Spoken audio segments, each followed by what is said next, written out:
प्रतिष्ठित शिक्षा संस्थान की कुलाधिपति सुश्री अनुसुईया उके जी, विश्वविद्यालय के कुलपति आचार्य एडी वाजपेयी जी,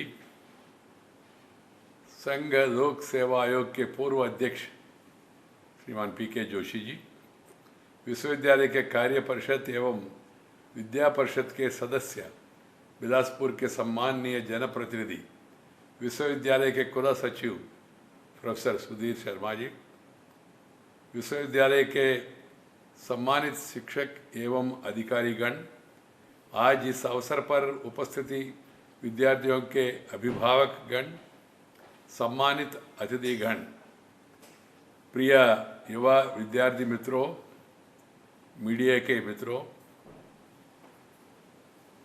बहनों और भाइयों, बिलासपुर के श्रीमान अटल बिहारी वाजपेयी जी विश्वविद्यालय के तीसरी दीक्षांत समारोह में आप सभी के बीच में आने का सौभाग्य मिला है। मुझे हार्दिक प्रसन्नता है। 2012 में स्थापित है विश्वविद्यालय अपना तीसरा दीक्षांत समारोह आयोजित कर रहा है। इस अवसर पर समस्त स्वर्ण पदक प्राप्त करने वाले एवं उपाधि प्राप्त करने वाले विद्यार्थियों को उनकी उपलब्धियों के लिए बधाई देता हूँ। मुझे बताया गया कि शिक्षा प्रसार के इस यज्ञ में आज लगभग 95 सरकारी और निजी स्नातक और परस्नातक महाविद्यालय आपके साथ संबद्ध है। इस क्षेत्र के 4 जिलों में शिक्षा के विकास और प्रसार में इस विश्वविद्यालय के शिक्षक और विद्यार्थी समुदाय का योगदान अभिनंदनीय है।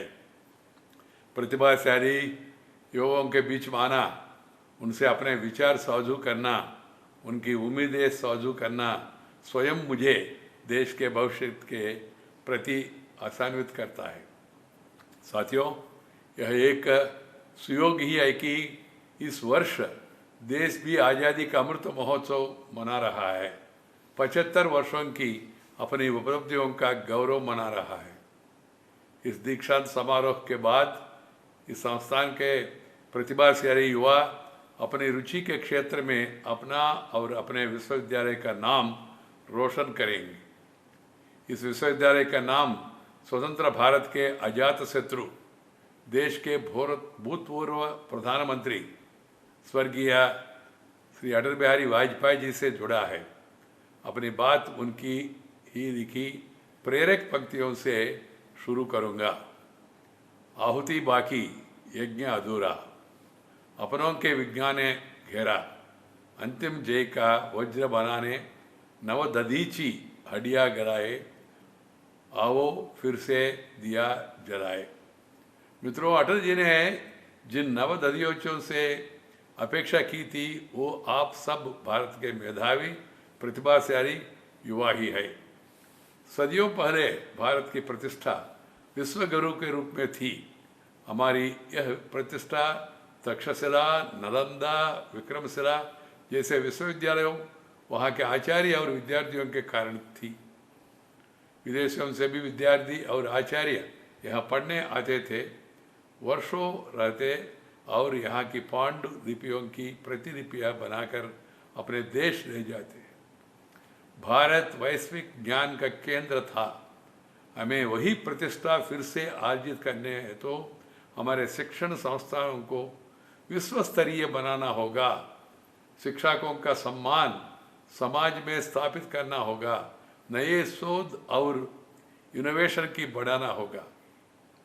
एक नया भारत के लिए शिक्षण संस्थानों के नई राष्ट्र चेतना का केंद्र बनाना होगा। आवश्यक है कि हमारे विश्वविद्यालयों के पाठ्यक्रम आधुनिक विश्व के लिए प्रासंगिक हो। आपके विश्वविद्यालय का आदर्श वाक्य भगवद गीता से लिया गया है, योगा कर्मसु कौशलम। कौशल अपने आप में योग है। कौशल आपको आपकी अपनी क्षमताओं से परिचित करता है। जो शिक्षा आपने अर्जित की है उसी अपने लिए और अपने समाज राष्ट्र के हित में उपयोग में लाए, यही कौशल है। राष्ट्रीय शिक्षा नीति 2020 विख्यात विशेषज्ञों द्वारा लंबे और व्यापक विचार विमर्श के बाद बनाई गई है। यह शिक्षा नीति भावी परिदृश्य को ध्यान में रख के बनाई गई है। इसमें उच्च शिक्षा संस्थानों को उनकी क्षमता के अनुसार स्वायत्तता दी गई है। विद्यार्थियों को रुचि के विषय चुनने के पर्याप्त विकल्प है। हाल में यूजीसी ने एक साथ 2 कोर्स करने का लिए भी स्वीकृति दे दिया है। उद्देश्य यही है कि उच्च शिक्षा को नए अवसरों से जोड़ जाए। उच्च शिक्षा संस्थानों में अनुसंधान, इनोवेशन और उद्यमिता को बढ़ावा मिले। इन शिक्षण संस्थानों से पढ़कर निकले छात्रों में भविष्य के प्रति आशा हो, उनके पास अवसर हो, उन्हें अपनी शिक्षा और कौशल पर विश्वास हो। प्रिय युवा साथियों, विश्वविद्यालय की शिक्षा दृष्टिकोण को व्यापक करती है, संकीर्णता को दूर करती है। आनो भद्रा कृतो यंतु विश्वता, अर्थात हर दिशा से कल्याणकारी विचारों को हम स्वागत करते रहे हैं।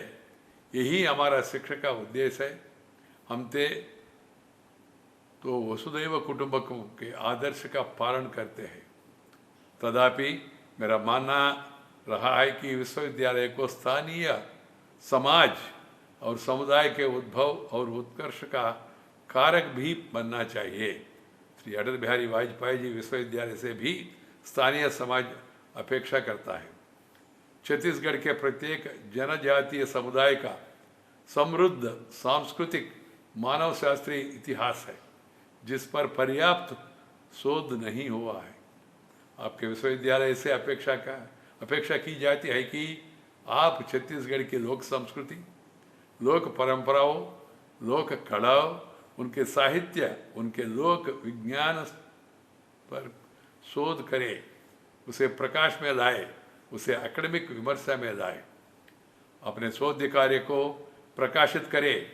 ये समुदाय इस क्षेत्र के आदि निवासी है। ये अपने परिवेश का साथ सौहार्दपूर्वक रहना जानते हैं। पीढ़ियों से इन्होंने कौशल विकसित किया है, जिन्हें प्रकाश में लाना आपके विश्वविद्यालय का दायित्व है। आप सभी मेधावी छात्रों की भावी जीवन स्वस्थ और सफल हो, अपने आप अभिभावक हो और गुरुजनों की अपेक्षाओं का पूरा करें, अपने संस्थान का नाम रोशन करें। यही से अर्जित शिक्षा का लाभ राष्ट्र और समाज को प्रदान करें। मेरी यही शुभकामना है। Education is for enlightenment, education is for empowerment, education is to promote the knowledge and wisdom. So keep that in mind and then move on. It is not for simply employment. This has to be understood by one and all.